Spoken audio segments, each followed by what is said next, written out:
A couple in the forest is declaring their love for each other, but the sweet moment is interrupted by the promotion of a phone. This is a commercial directed by Dan, who used to be a promising filmmaker. Unfortunately, he only got to direct one movie 8 years ago and has been stuck with commercials since then. During his break, Dan tells random coworkers that he'll go on a vacation with his wife to the family cabin on the weekend. He puts extra emphasis on the fact that his wife will go on a hike and how dangerous it is.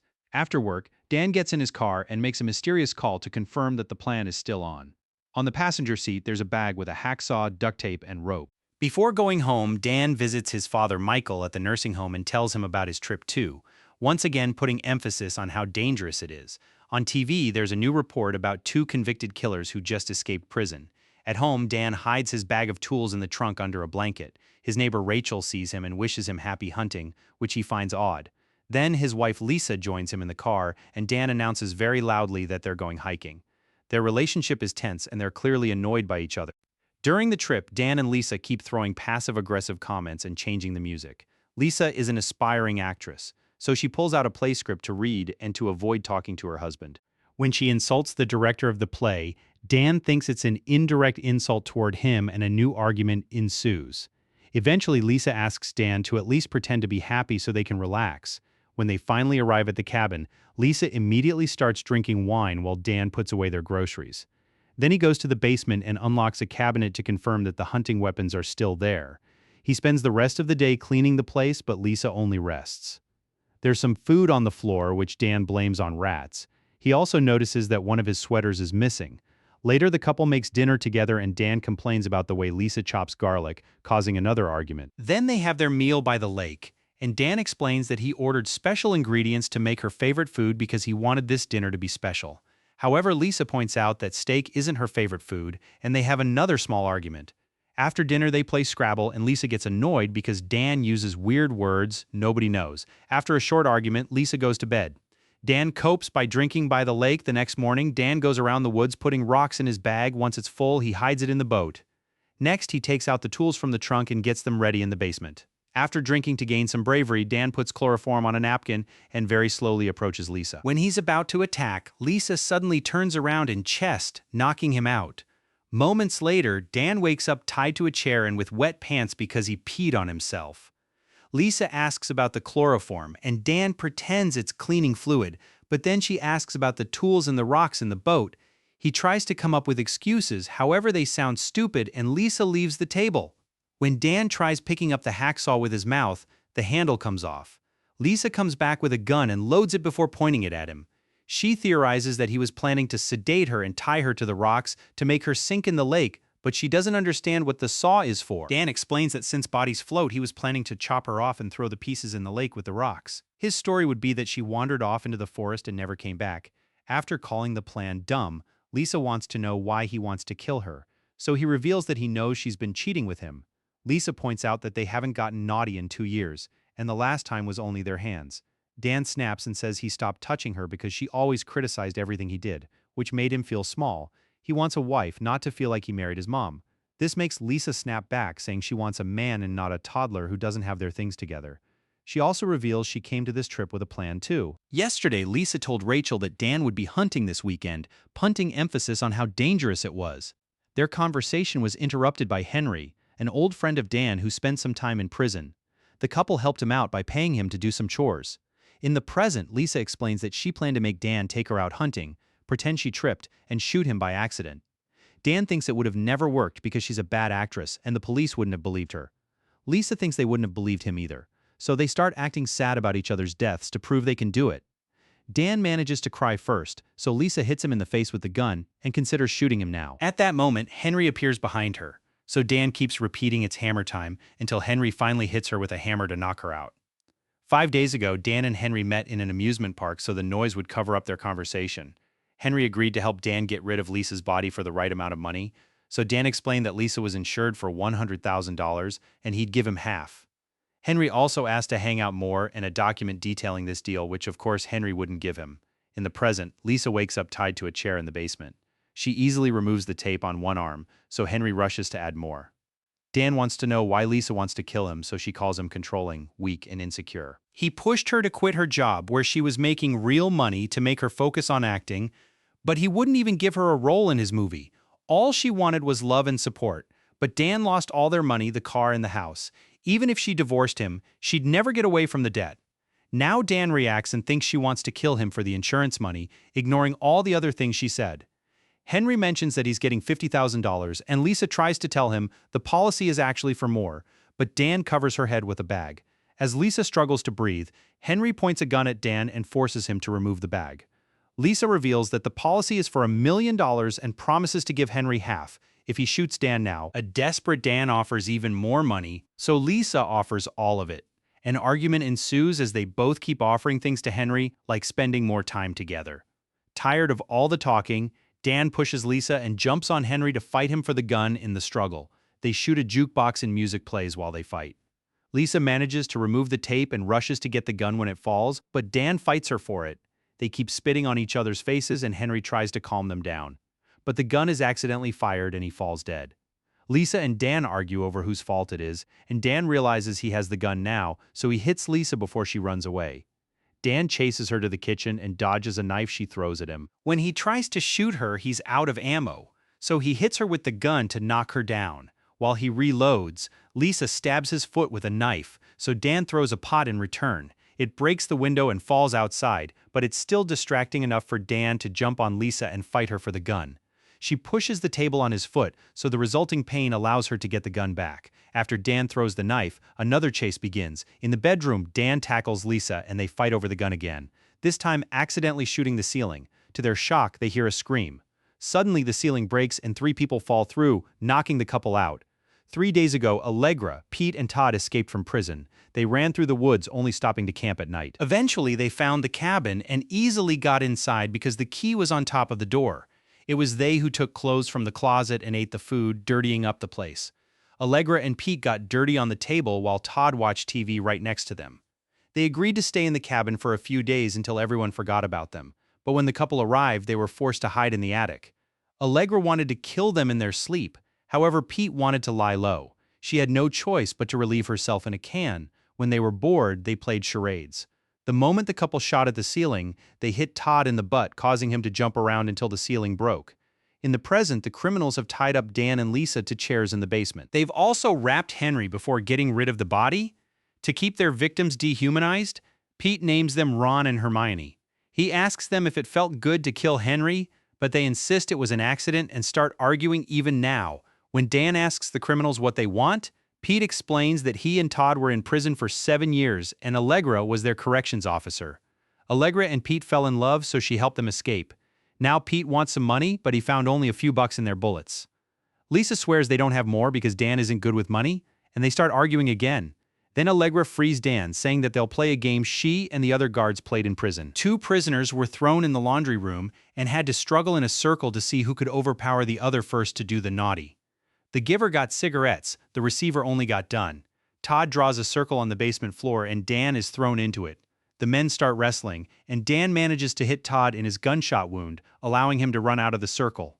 The criminals quickly capture him and throw him on the pool table, where they lower his pants. When Todd is about to take advantage of Dan, Pete stops him and asks about the movie poster on the wall. Dan reveals that it's the film he directed, and Pete gets very excited because he loves that movie. Pete shares that he watched it multiple times in prison and complains about the ending, so Dan explains that the executives forced him to change it. After Pete compliments Dan's directing skills, he tells Todd to go ahead. However, Todd's groin isn't waking up, and he throws Dan back in the circle. Allegra gets ready to shoot him, so Lisa yells that she has $50,000 in a private account. She swears they can have it all in the morning when the bank opens. The criminals take the deal and tie the couple up for the night. Later, Allegra removes the bullet from Todd's butt. Then they make a plan to kill the couple after getting the money and to reach the border without getting caught.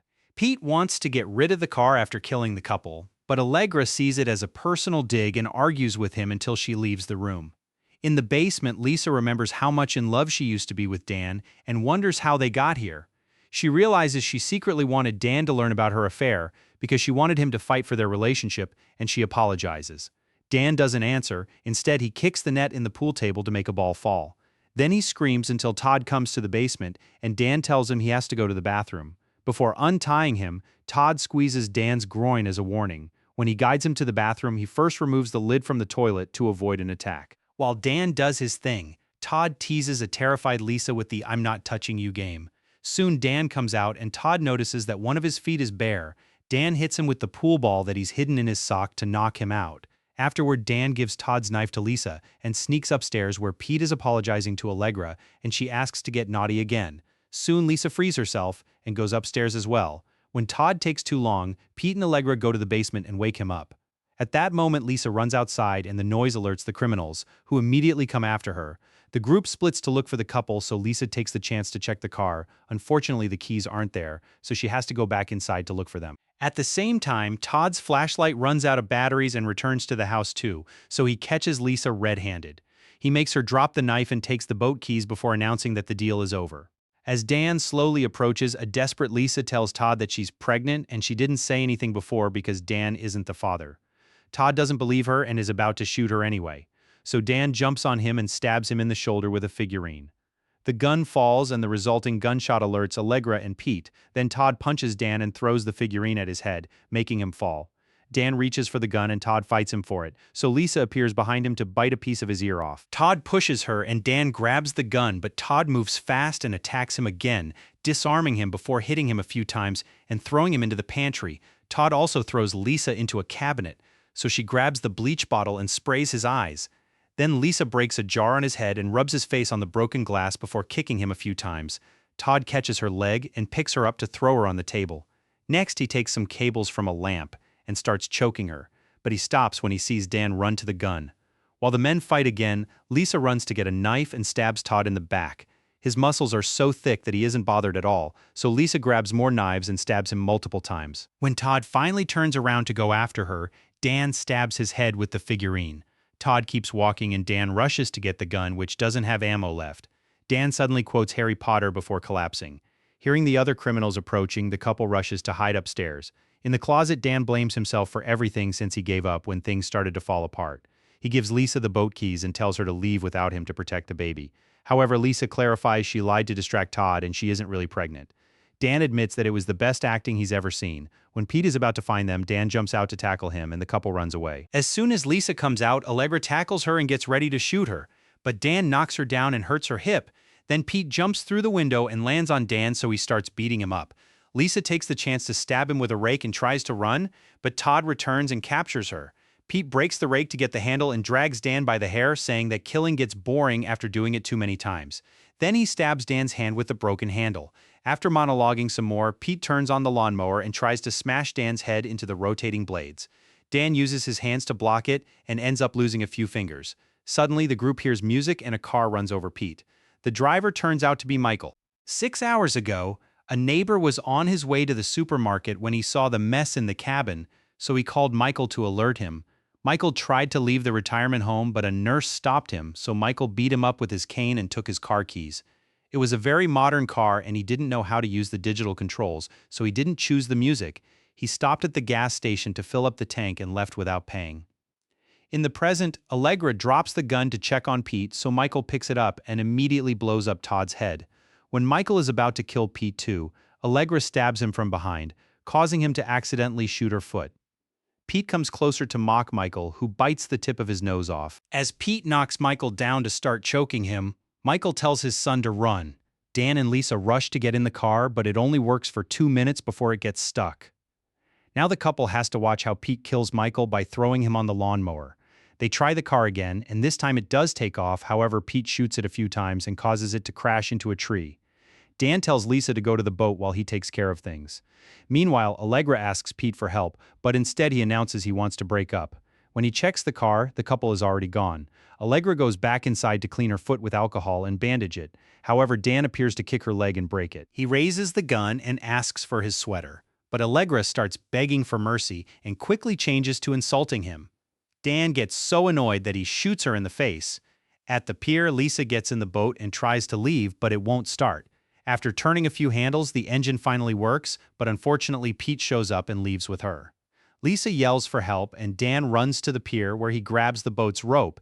This pulls him into the water and drags him along. Pete is talking to Lisa about the money, so he doesn't see Dan climb on the boat. Dan smashes his head and a fight ensues. When Dan is quickly overpowered, Lisa scratches Pete's face, only to get knocked down too. While Pete keeps beating Dan up, Lisa finds the flare gun and shoots it at Pete, who easily dodges it. He takes the gun from her and knocks her down again. When he's about to shoot her, Dan threatens him, but the cool moment is ruined by his puking. Then he punches Pete and they start fighting again. Soon Pete starts choking Dan with a rope, so Lisa appears behind him to choke him with the bag handle. Pete pushes her off, but Dan takes over the bag and Lisa slashes Pete's leg. Together, the couple throws Pete into the water, and he struggles for a few seconds before the rocks in the bag make him sink. Unfortunately, the rope is tangled on both Pete's and Dan's feet, so Dan is pulled into the water too. Lisa catches him just in time and refuses to let go when he asks her to. Instead, she pulls him back onto the boat and takes off the shoe with the rope to save him. Moments later, Dan calls the police. Lisa gives him a bag with his fingers and his wedding ring. They apologize to each other for the murder attempts, and Dan wonders what they should do. Lisa says it's time to confront their problems, so Dan says yes and they hold hands. When the authorities and the press finally arrive, Dan and Lisa make a big deal about the incident, crying in front of the camera. They pretend they were just a happy couple whose happy vacation was ruined by criminals and they got hurt trying to protect each other.